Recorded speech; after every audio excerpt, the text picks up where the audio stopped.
நான் ஆரம்பத்தில் சொன்னேன்ல, இந்த எபிசோட ஸ்கிப் பண்ணாமல் கடைசி வரைக்கும் பாருங்க. கடைசியில் தான் மெயின் மேட்டரை வச்சிருக்கேன். அந்த மேட்டர் தான் நான் இப்போ சொல்ல போகிறது. ரொம்ப ரொம்ப முக்கியம்.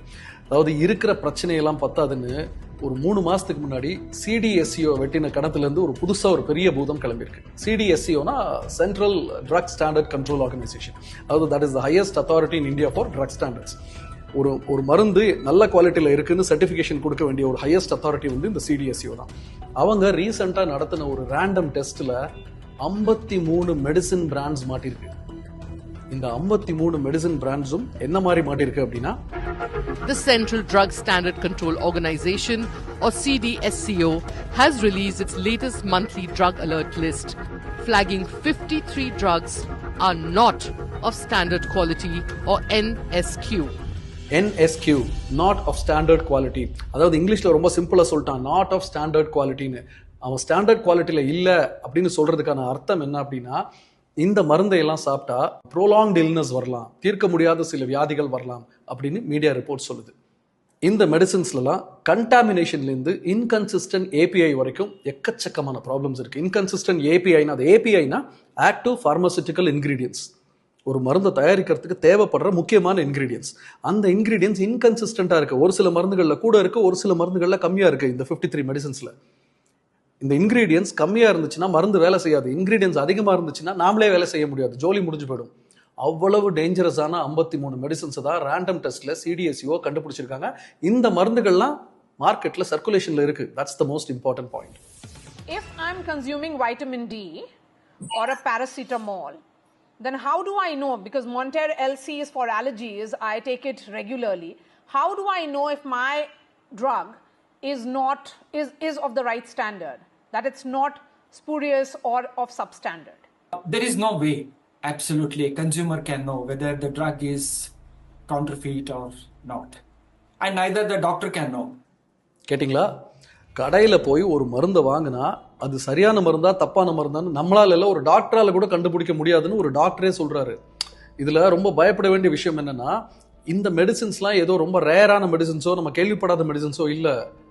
ரொம்ப ரொம்ப காமன் ப்ராப்ளம்ஸ்க்காக நீங்களும் நானும் தினம் சாப்பிட்டுக்கிட்டு இருக்கிற ரொம்ப சாதாரணமான ரொம்ப காமனான மெடிசின்ஸ் இது எல்லாமே. என்னென்ன மருந்தெல்லாம் மாட்டிருக்குன்னு பாருங்க. Calcium and vitamin D3 tablets IP, Shelcal 500 normal calcium and vitamin டெஃபிஷியன்சிக்கு கொடுக்குறது.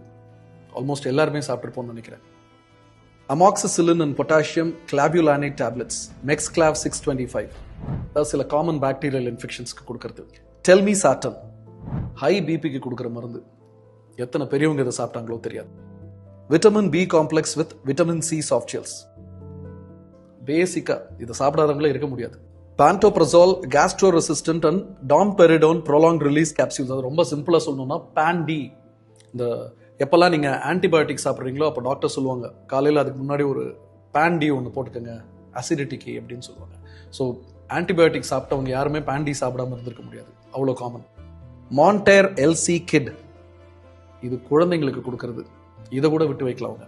லாக்ஸ்நாம் சொல்யூஷன் கான்ஸ்டிபேஷனுக்கு கொடுக்கறது. பஃப்லாம் forte suspension, ibuprofen and paracetamol oral suspension. அதாவது பிறந்த பேபிஸ்க்கும் சின்ன குழந்தைங்களுக்கும் கொடுக்கறது. எங்கெல்லாம் விளையாடி இருக்கானுங்க பார்த்தீங்களா?